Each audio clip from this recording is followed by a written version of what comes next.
Hey guys, welcome back to our channel Newton सब, complete place for learning. तो वही last video में हम लोगों ने बात करी थी होमोलोगस सीरीज और फंक्शनल ग्रुप्स को लेकर के कि on the basis of functional groups हम किस तरीके से होमोलोगस सीरीज बना सकते हैं, है ना। इस वीडियो में हम डिस्कस करने जा रहे हैं नोमेनक्लेचर को। तो आज वो घड़ी आ चुकी है जब ऑर्गेनिक कंपाउंड्स यानी ऑर्गेनिक केमिस्ट्री की जो मेन पड़ाव है, जो पहली सीढ़ी है, वो हमें चढ़नी है। तो देखिए, आज जो नोमेनक्लेचर हम लोग पढ़ने जा रहे हैं उसके बेसिकली 3 टाइप्स होते हैं, लेकिन उनमें से आज हम केवल एक ही टाइप का डिस्कशन करेंगे। तो फटाफट से देखते हैं वो टाइप कौन सा होने जा रहा है। आप लोग पेन कॉपी लेकर के बैठिएगा क्योंकि वीडियो बहुत अच्छी और नॉलेजेबल होने वाली है, क्योंकि इसके बिना काम नहीं चलेगा। आपको पूरी ऑर्गेनिक केमिस्ट्री में इसकी हेल्प लेनी ही पड़ेगी। तो चलिए फटाफट से इस वीडियो को स्टार्ट करते हैं।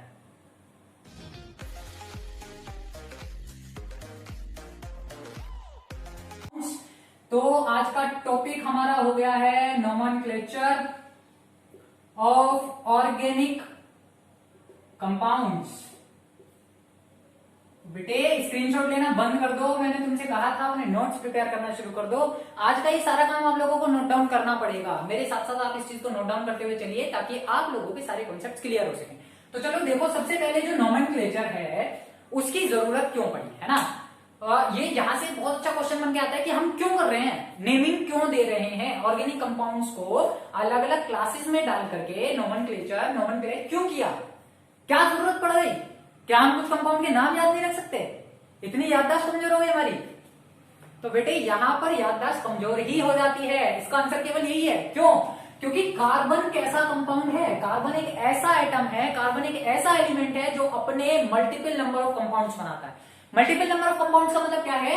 मोर than thousands, more than lakhs, more than crore, है ना। बहुत सारे नंबर ऑफ कंपाउंड्स कार्बन अपने प्रिपेयर करता है due to the property of catenation and tetravalency. हर बार एक रीजन हो जाता है घूम फिर के कैटिनेशन का, तो इसको कभी भूलना ही नहीं है। कैटिनेशन एक ऐसा कीड़ा है कार्बन के लिए जो कभी इसका पीछा नहीं छोड़ेगा। तो कुल मिलाकर के कार्बन के ऑर्गेनिक कंपाउंड जो है वो लाखों की कैटेगरी में, मिलियंस की कैटेगरी में, हर साल लाखों के नंबर्स में, बिलियंस के नंबर्स में लेबोरेटरीज के अंदर ऑर्गेनिक कंपाउंड्स तैयार किए जाते हैं, प्रिपेयर किए जाते हैं। तो क्या उन कंपाउंड्स का नाम याद रख पाना पॉसिबल है? पूछो अपने आप से। अपने आप से ये पूछो कि एक सिलेबस है, मान लो, चलो हम अपने एनसीईआरटी के सिलेबस की ही बात करते हैं। हमारे पास 15 चैप्टर है। क्या हम 15 के 15 चैप्टर अच्छे से याद रख पाते हैं? एक एक बात, एक एक पॉइंट हम लोगों को याद रह पाती है? नहीं रह पाती ना।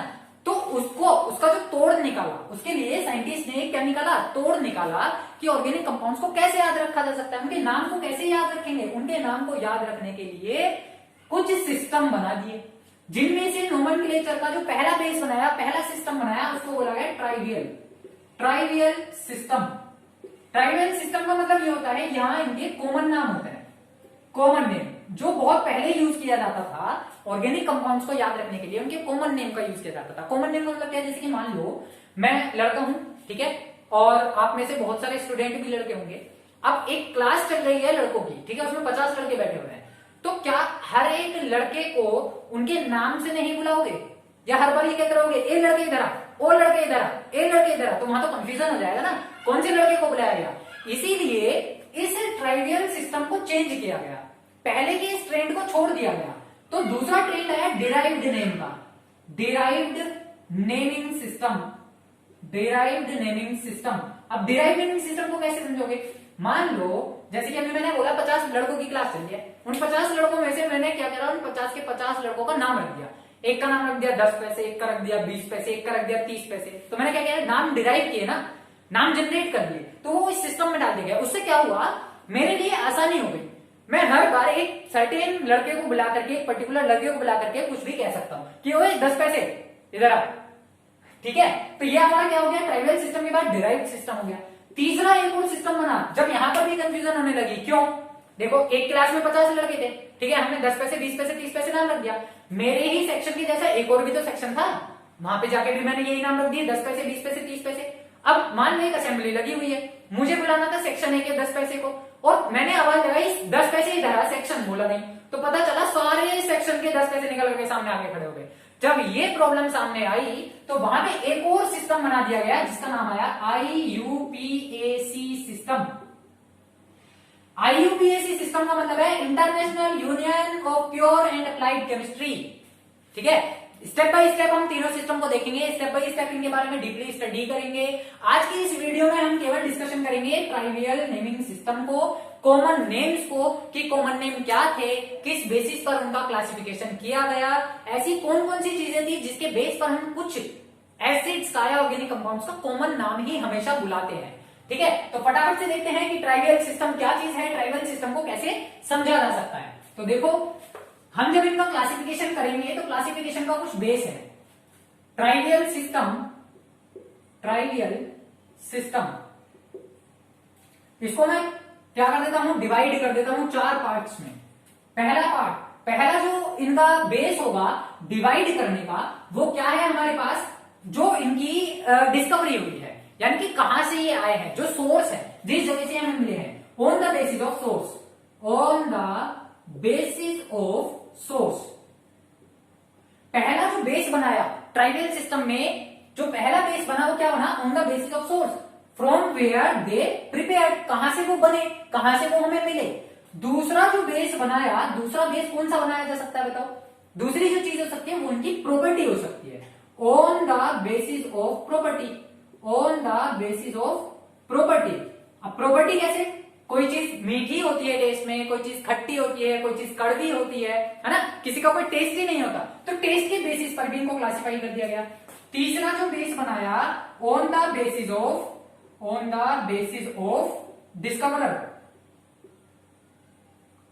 कि किसने इसकी डिस्कवरी करी, वो साइंटिस्ट कौन था, on the basis of name of the scientist, discoverer और साइंटिस्ट। ठीक है, साइंटिस्ट के नाम के बेसिस पर भी बहुत सारे ऑर्गेनिक कंपाउंड्स का नाम दिया गया, कॉमन नाम बुलाया जाता है। अगला एक और जो बेसिस बना वो कौन सा बना, लास्ट जो बेसिस था वो था structure, on the basis of structure, on the basis of structure. Basis of structure का क्या मतलब हुआ, मतलब कि the number of carbon atoms, number of carbon atoms. तो ये 4 बेस बना दिए ट्राइवियल सिस्टम में। अब पहला जो बेस था, on the basis of source, from where they prepared, कहां से वो बने, ये चीज इसमें हमने देखी। On the basis of property में वेदर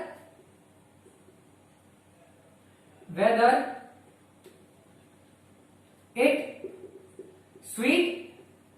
स्वीट और श्योर।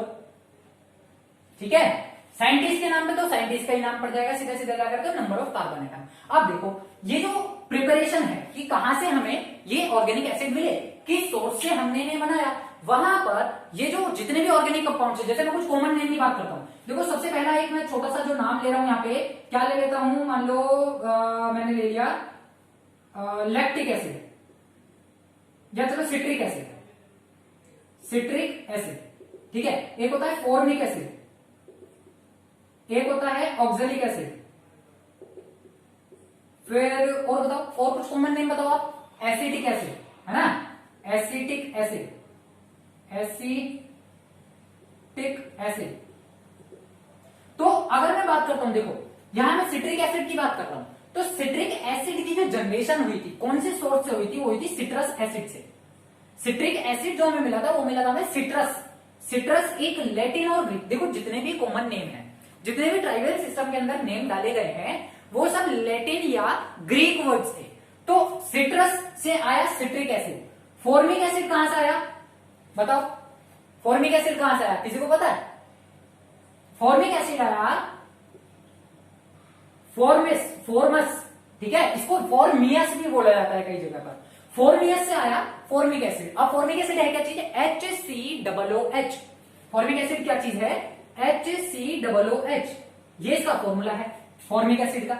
ये एक रेड एंट यानी कि लाल चींटी आपने सबके घरों में होती है, गर्मियों के दिनों में अगर ये काट ले तो जिस जगह पर ये काटती है वहां पर एक पेन होता है, हमें वो पेन होता है इस एसिड की वजह से। फॉर्मिक एसिड एंट में होता है, एंट स्टिंग में होता है।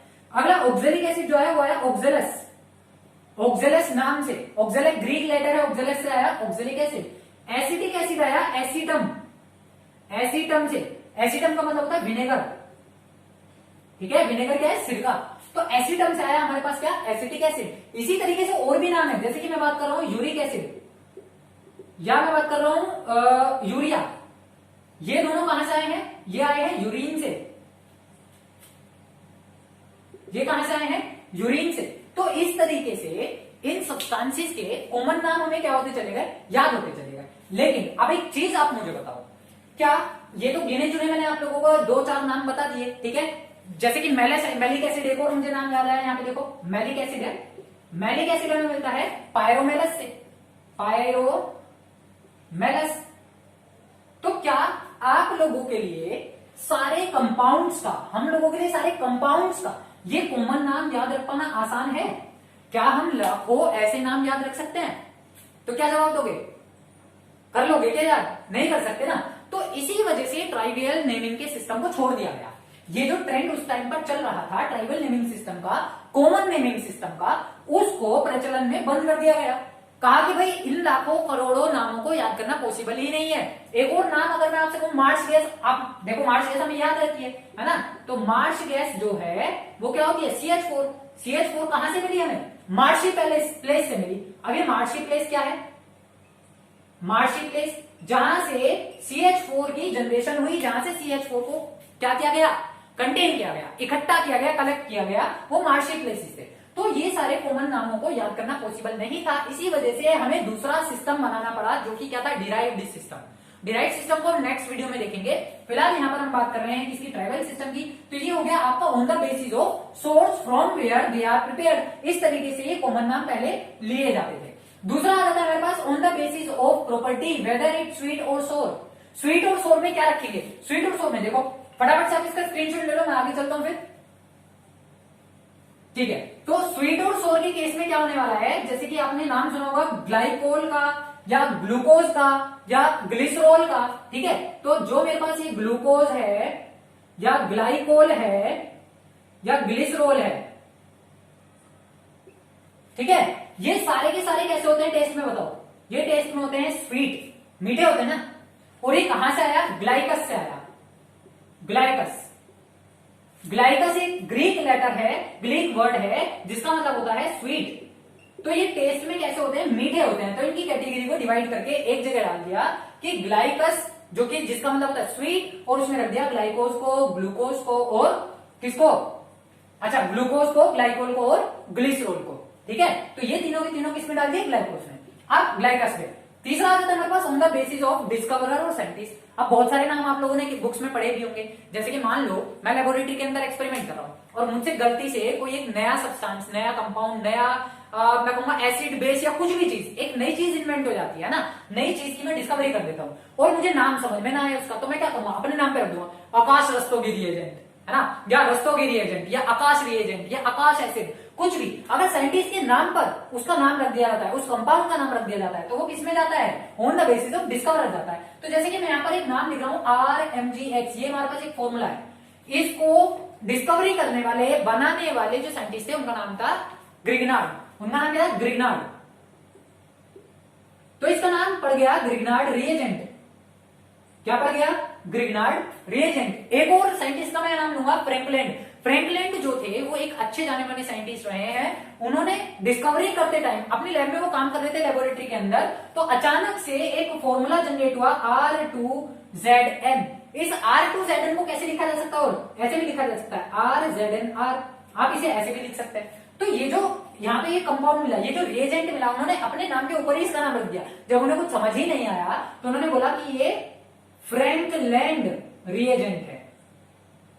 तो इस तरीके से साइंटिस्ट के नाम के बेसिस पर भी नोमेनक्लेचर दिया जाता था कंपाउंड्स को। लेकिन अब एक बात बताओ, ऐसे ही आप कितने साइंटिस्ट के नाम याद रख पाओगे? मैं तो याद नहीं रख पाता भाई, मैं अपना नाम कई बार भूल जाता हूं।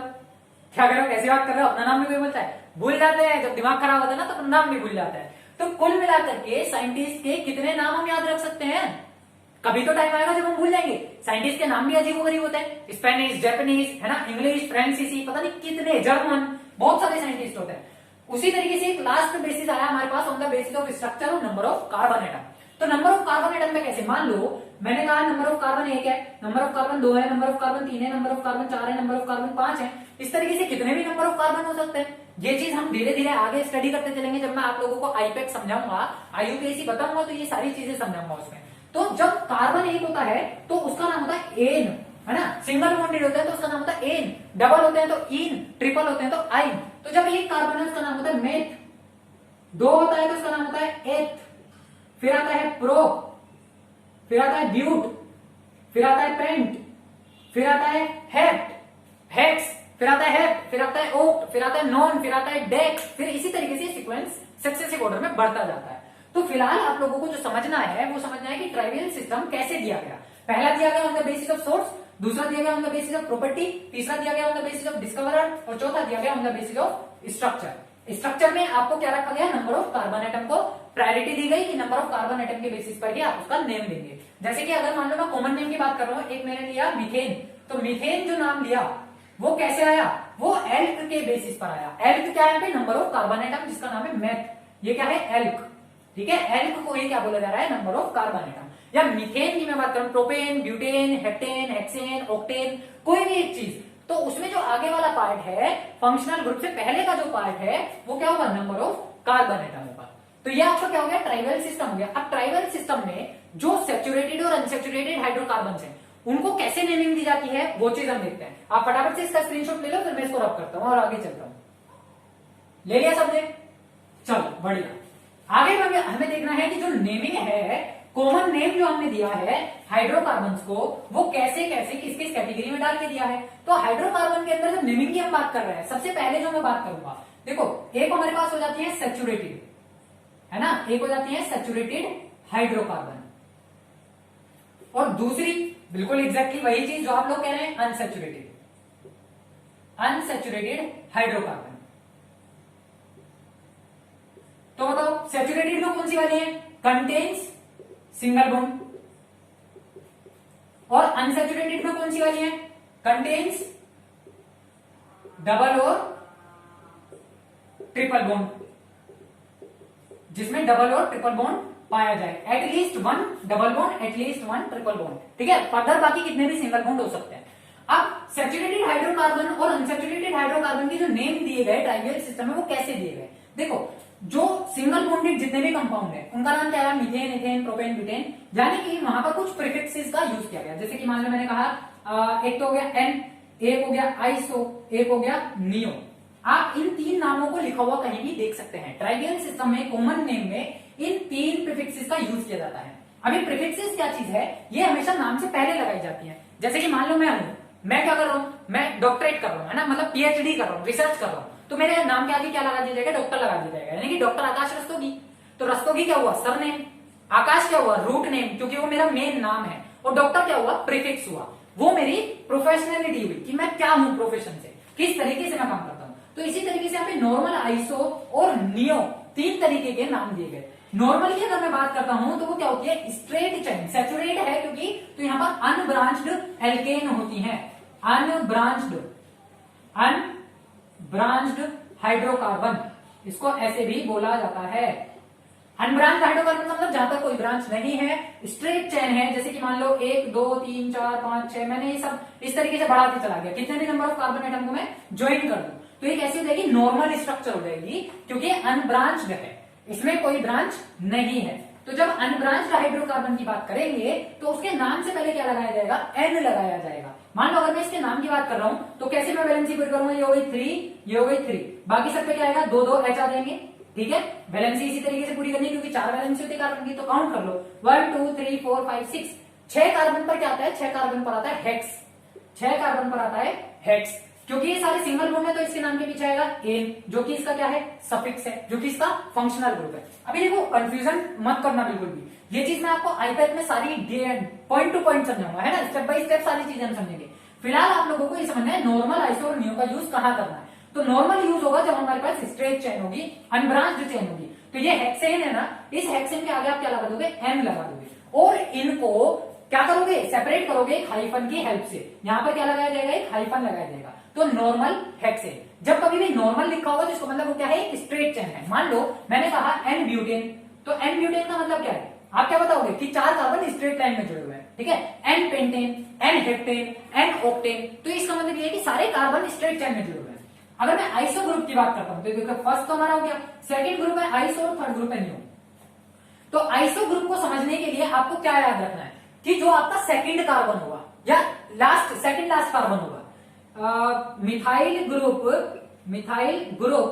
अटैच्ड शुड बी अटैच्ड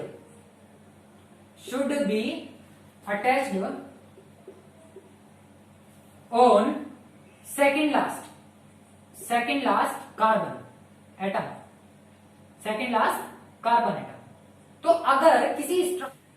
अगर किसी भी हाइड्रोकार्बन के अंदर सेकंड लास्ट कार्बन एटम के ऊपर मिथाइल ग्रुप अटैच्ड है तो उसका नाम क्या होगा? आइसो होगा। यानी कि उसका जो प्रीफिक्स आप यूज करेंगे वो कैसा होगा? आइसो। फॉर एग्जांपल मैं आपसे बात करता हूं, जैसे कि मान लीजिए ये मैंने लिया CH3, ये हो गया CH2, ये हो गया CH2 और ये हो गया CH3। मैं इसकी इक्विवेलेंसी यहां से कम करके यहां लगा देता हूं CH3। ठीक है, आगे देखो ये आपका क्या है? सेकंड लास्ट कार्बन एटम है। ठीक है, पूरी चेन के सेकंड लास्ट कार्बन एटम पर क्या जुड़ा हुआ है? मिथाइल ग्रुप जुड़ा हुआ है। और कितना? एक मिथाइल ग्रुप। यहां पर कितना जुड़ा हुआ है? 1 methyl group should be attached. यहां पर एक मिथाइल ग्रुप की बात कर रहे हैं आइसो ग्रुप के लिए। तो ये जो स्ट्रक्चर होगी वो कैसी होगी? आइसो स्ट्रक्चर होगी। ठीक है, अब आपको जो बात याद रखनी है, जैसे आपने नॉर्मल लगाते हुए सारे कार्बन को काउंट किया था, उसी तरीके से आइसो लगाकर भी आपको सारे नंबर ऑफ कार्बन एटम को काउंट करना है। तो सारे काउंट कर लो, 1 2 3 4 5, टोटल हो गए 5 और 5 पर आता है पेंटेन। तो ये कितना हो जाएगा? Iso pentane. इसका नाम क्या हो गया? Iso pentane. इसी तरीके से सिमिलर नियो के लिए हम बात करेंगे।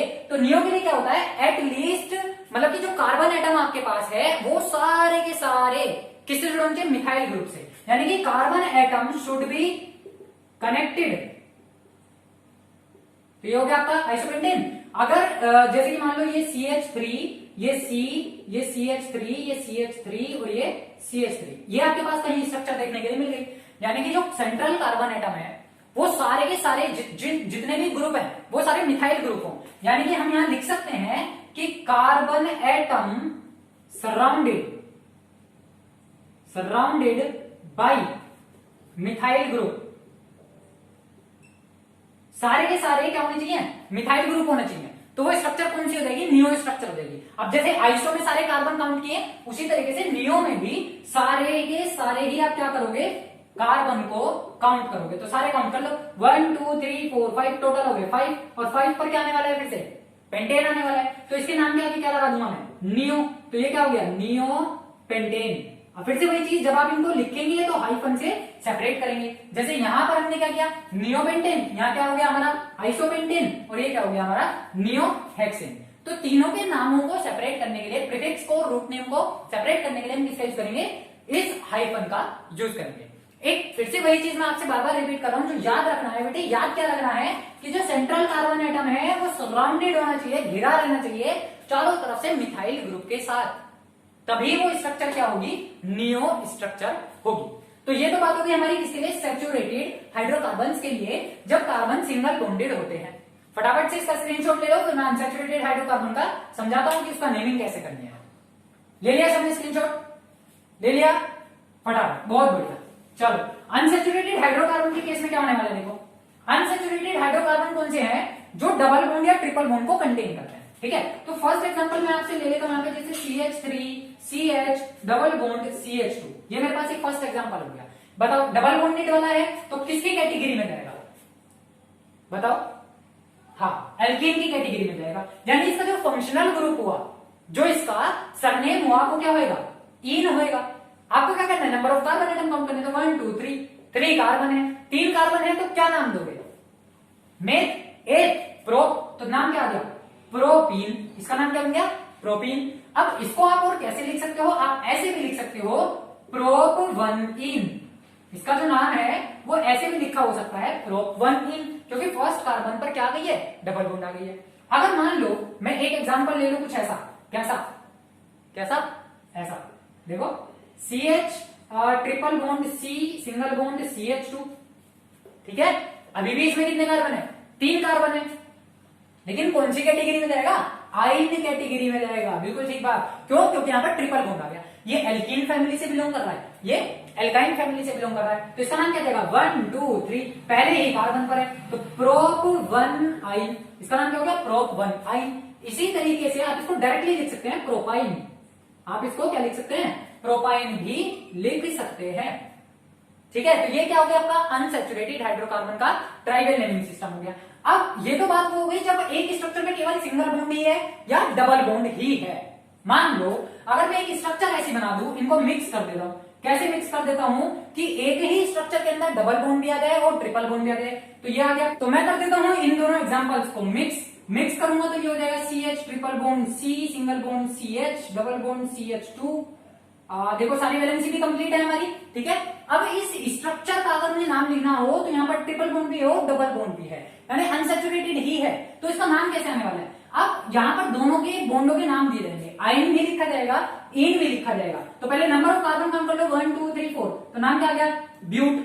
अब एक बार आएगा आयन, एक बार आएगा इन, तो पहले लिखा जाएगा इन फिर लिखा जाएगा आयन, ठीक है। नंबरिंग आप दे दो, तो नंबरिंग किधर से करोगे जिधर से डबल बॉन्ड पहले पड़ रहा है। तो 1 2 3 4, तो 1 पे क्या है इन है और 3 पर क्या है आयन है। तो इस तरीके से क्या हो गया, इसका ट्राइवियल नेमिंग सिस्टम हो गया। मतलब कि बेसिकली ये IUPAC के अंदर लिखे जाएंगे ऐसे नाम, लेकिन ट्राइवियल सिस्टम में अगर मैं इसके नाम को लिखने की कोशिश करता हूं तो भी ऐसे ही लिखा जाएगा, इसका कॉमन नाम यही होगा। तो ये था आपके पास trivial naming system of the organic compounds. Next video में यानी कि नेक्स्ट पार्ट में हम बात करेंगे डिराइव्ड नेमिंग सिस्टम की और IUPAC नेमिंग सिस्टम की। अच्छा एक छोटी सी चीज और मुझे यहाँ याद आ गई एल्काइल ग्रुप के लिए। तो एल्काइल ग्रुप को अगर आपको समझना हो तो देखो कैसे करोगे। एल्काइल ग्रुप क्या चीज थी, मैंने आपको पहले भी बताई है कि आप एक एल्केन में से एक H निकाल दो तो जो ग्रुप बचेगा वो क्या होगा, एल्काइल ग्रुप होगा। फॉर एग्जाम्पल CH4 में से एक H मैंने माइनस किया, CH3 ग्रुप बचा, ये क्या था मीथेन, और मीथेन में से जैसे H निकला तो क्या बन जाएगा मिथाइल। अगर मैं बात करता हूँ C2H6 की, वहां से मैं एक H निकाल दूं तो ये बन जाएगा C2H5, यानी कि इथेन और इथेन का बन जाएगा इथाइल। तो ये आपका हो जाता है एल्काइल ग्रुप। तो यहाँ पे हम इस वीडियो को स्टॉप करते हैं क्योंकि लाइन बहुत बड़ी हो रही है। नेक्स्ट वीडियो में हम बात करने जा रहे हैं किसकी, डिराइव्ड नेमिंग सिस्टम की और IUPAC नेमिंग सिस्टम की। तब तक के लिए आप लोग इसको समझिए, इसको एक बार फिर से रिव्यू कीजिए। अगर कहीं पे कोई भी चीज समझ में नहीं आती है तो आप उसको कमेंट सेक्शन में जाकर के कमेंट कीजिए। मैं कोशिश करूंगा कि आपके डाउट्स को क्लियर कर सकूं। तब तक के लिए आप लोग पढ़ते रहिए, बढ़ते रहिए, मिलेंगे नेक्स्ट वीडियो में।